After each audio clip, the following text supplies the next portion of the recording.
Governor ప్రసంగంలో కొత్తదనమేమీ లేదన్నారు BJP TDP నేతలు. గత 3 బడ్జెట్లలో ఉన్న ప్రసంగాన్ని రిపీట్ చేసినట్లుందన్నారు. కేంద్ర ప్రభుత్వం రాష్ట్రానికి ఇస్తున్న నిధులపై గవర్నర్ ప్రసంగంలో లేకపోవడం దారుణమన్నారు.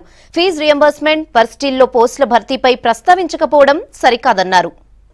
ప్రసంగించిందో ప్రజా సంక్షేమం గురించని ఈనాడు ఉద్యోగస్తుల గురించి మాట్లాడలేదు, టీచర్స్ విషయాల గురించి మాట్లాడలేదు, యువకుల గురించి మాట్లాడలేదు, విద్యార్థుల గురించి ఇందులో లేదు. ఈనాడు యూనివర్సిటీలలో భర్తీ చేయాల్సిన ఉద్యోగాల గురించి మాట్లాడలేదు. కేంద్ర ప్రభుత్వం నుంచి వచ్చిన నిధుల గురించి ఎందుకు స్పష్టంగా రాయలేదు? కేంద్ర ప్రభుత్వం నుంచి వస్తున్నటువంటి నేషనల్ హైవేస్ గురించి ఎందుకు చెప్పలేదు? కేంద్ర ప్రభుత్వం నుంచి ఇన్పుట్ సబ్సిడీ ఇస్తున్నటువంటి విషయం గురించి ఎందుకు చెప్పలేదు?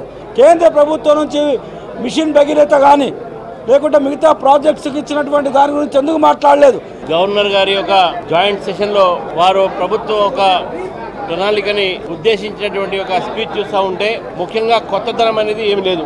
గత 3 బడ్జెట్లో కూడా ఏదైతే గవర్నర్ స్పీచ్ లో చెప్పినటువంటి విషయాలు ఉన్నాయో దాన్నే మళ్ళీ దీన్ని పునరుద్ధరించడం, రిపీట్ చేయడం మాత్రమే జరిగింది. ఈ రోజు ప్రభుత్వము ఈ యొక్క రాష్ట్రానికి 3 సంవత్సరాల్లో ఏ ప్రభుత్వ విధానాల ద్వారా తెలంగాణ ప్రజలకు ఏం మేలు జరిగిందనే విషయాన్ని ఎక్కడ కూడా గవర్నర్ గారి ప్రసంగం మనకు కనబడదు. ఈరోజు విద్యార్థుల సమస్య కానివ్వండి, ముఖ్యంగా ఫీజు రియంబర్స్మెంట్ విషయాలు కానీ, లేకుంటే ఏదైతే 1,00,000 ఉద్యోగాలు ప్రకటించారో ఇప్పటికే మేము కేవలం 20,000 ఉద్యోగాలు మాత్రము ప్రకటిస్తున్నాము అని చెప్తున్నారు, కానీ ఇచ్చారని చెప్పట్లేదు వాళ్ళు.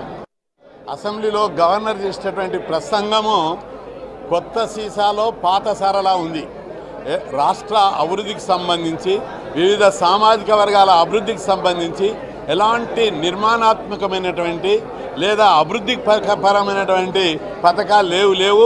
రొటీన్ స్కీమ్లనే చదివి రాష్ట్ర ప్రభుత్వం రాసిచ్చిన స్క్రిప్టును చదివి చేతులు దులుపుకొని వెళ్ళిపోయింది తప్ప ఈ రాష్ట్రంలో డెమోక్రసీని